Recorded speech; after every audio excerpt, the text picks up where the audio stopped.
کہ ایمان کے بغیر مومن عبرت نہیں لے سکتا، ایمان کے بغیر مومن عبرت نہیں لے سکتا۔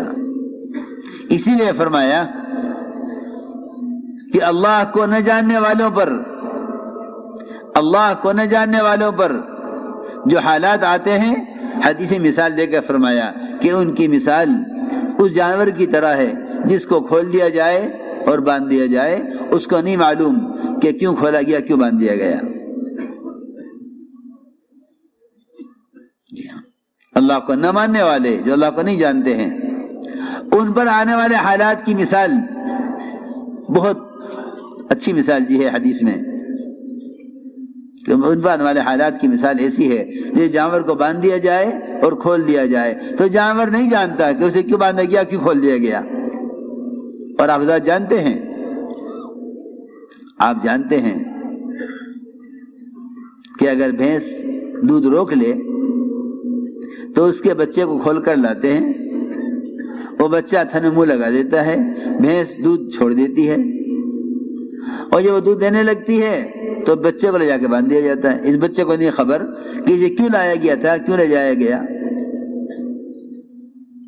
یہ مثال دے کر فرمایا حدیث میں، بلکہ فرمایا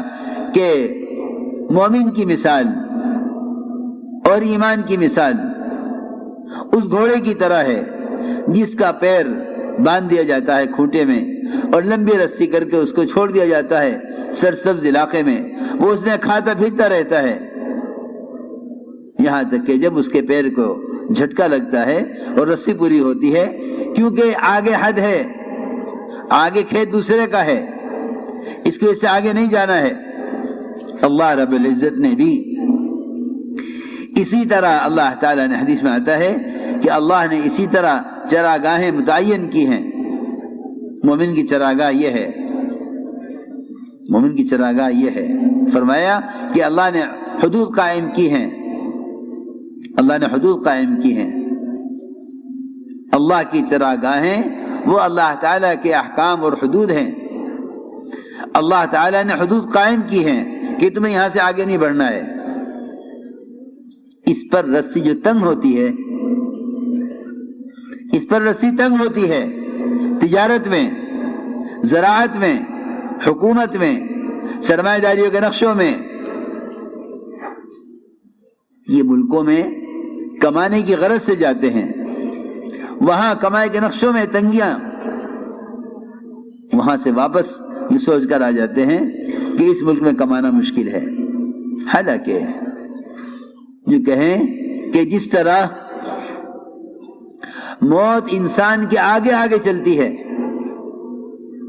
موت انسان کے آگے آگے چلتی ہے، اس طرح رزق وہ ہر ایک کا رزق اس کے آگے موجود ہے، اس کے پیچھے بھاگنے کی ضرورت نہیں ہے۔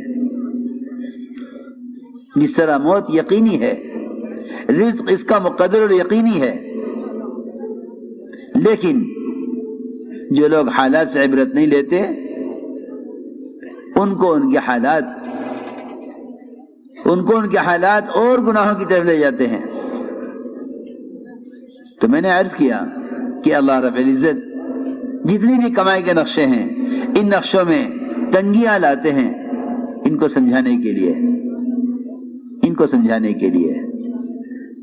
تو چنانچہ روایت میں ہے کہ ایمان اور مومن کی مثال اس گھوڑے کی طرح ہے جو گھوڑا اپنے کھوٹے سے بندھا ہوا ہو، جب یہ سرسبز میدان میں کھاتا ہوا چلتا رہتا ہے تو ہر گھوڑے کا مزاج یہ ہے کہ جھٹکا لگتے ہی، رسی پوری ہوتے ہی یہ کھوٹے پر واپس آ جاتا ہے، کہ اپنے کھوٹے کے پاس واپس آ جائے۔ یہ ہر گھوڑے کا مزاج ہے۔ آپ دیکھیں گے کہ جب گھوڑے کے پاؤں میں کی رسی پوری ہو جاتی ہے تو وہ کھوٹے پر واپس آ جاتا ہے۔ حدیث میں یہ مثال دے کر فرمایا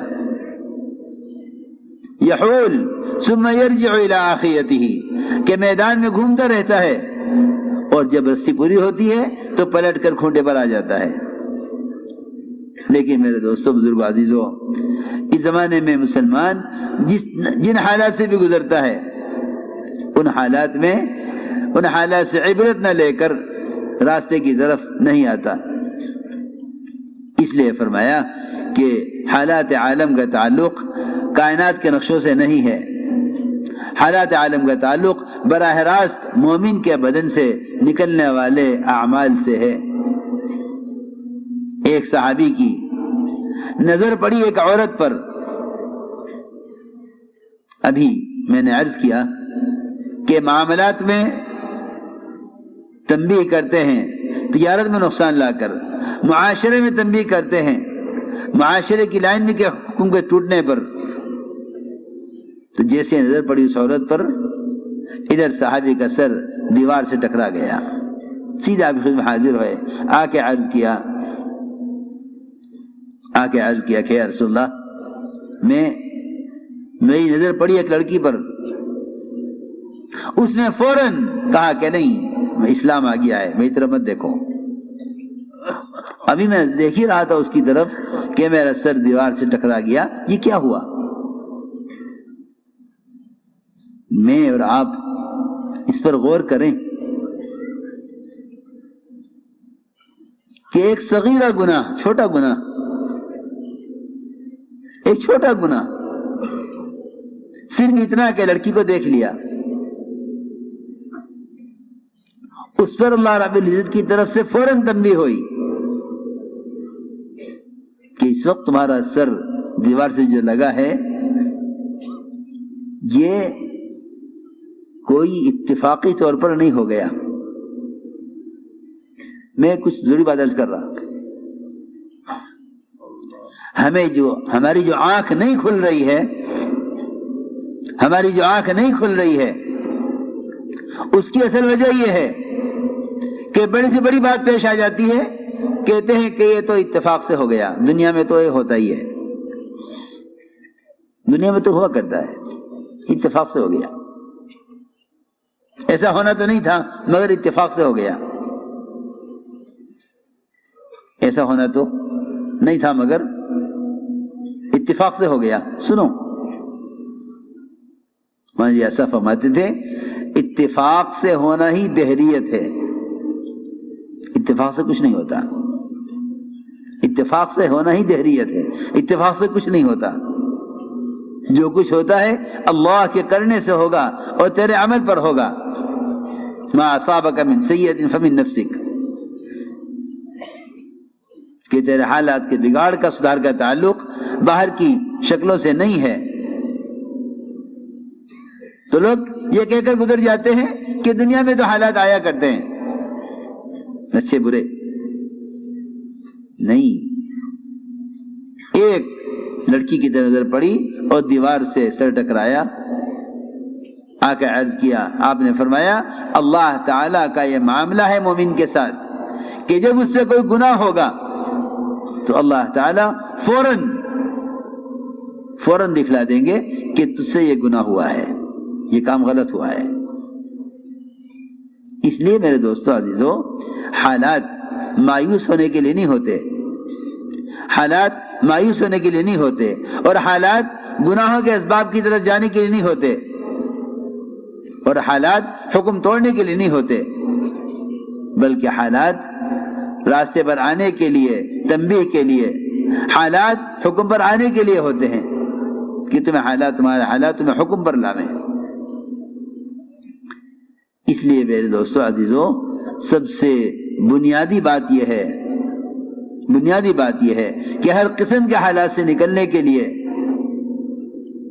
اللہ تعالیٰ نے قرآن میں قسم کھا کر فرمایا ہے، اور قسم بھی زمانے کی کھائی ہے، قسم بھی زمانے کی کھائی، فرمایا کہ قسم ہے زمانے کی کہ ساری کی ساری انسانیت خسارے میں ہے، قسم ہے زمانے کی کہ ساری کی ساری انسانیت خسارے میں ہے۔ صرف 4 قسم کے لوگ ہیں جو ہر زمانے کے خسارے سے، نقصان سے بچیں گے، سوائے ان لوگوں کے جو سب سے پہلی بات فرمائی اللہ نے، خسارے سے وہ نکلیں گے جو ایمان لائیں، وہ بچیں گے خسارے جو ایمان لائیں اور نیک اعمال کریں، اور دوسروں کو ایمان پر آمادہ بھی کریں، اور دوسروں کو اعمال پر آمادہ بھی کریں۔ تواصی بالحق و تواصی بالصبر، دوسروں کو ایمان پر اور دوسروں کو اعمال پر آمادہ کرنے والے۔ نجات صرف ان کے لیے ہے، نجات صرف ان کے لیے ہے جو چار کام کریں: ایمان، اعمال صالحہ، تواصی بالحق، تواصی بالصبر۔ قرآن نے اسباب نجات چار بتلائے ہیں، قرآن نے اسباب نجات چار بتلائے ہیں: ایمان، اعمال صالحہ، تواصی بالحق، تواصی بالصبر۔ لکھا ہے علماء نے کہ اگر اس میں سے ایک بھی کم ہوگا تو نجات نہیں ہوگی، ان میں سے ایک بھی کم ہوگا تو نجات نہیں ہوگی۔ اسباب نجات دو نہیں ہیں، ایمان، اعمال صالحہ، بلکہ اسباب نجات چار ہیں: ایمان، اعمال صالحہ، تواصی بالحق، تواصی بالصبر، جس میں سب سے پہلی اور بنیادی چیز، سب سے پہلی بنیادی چیز وہ ایمان ہے۔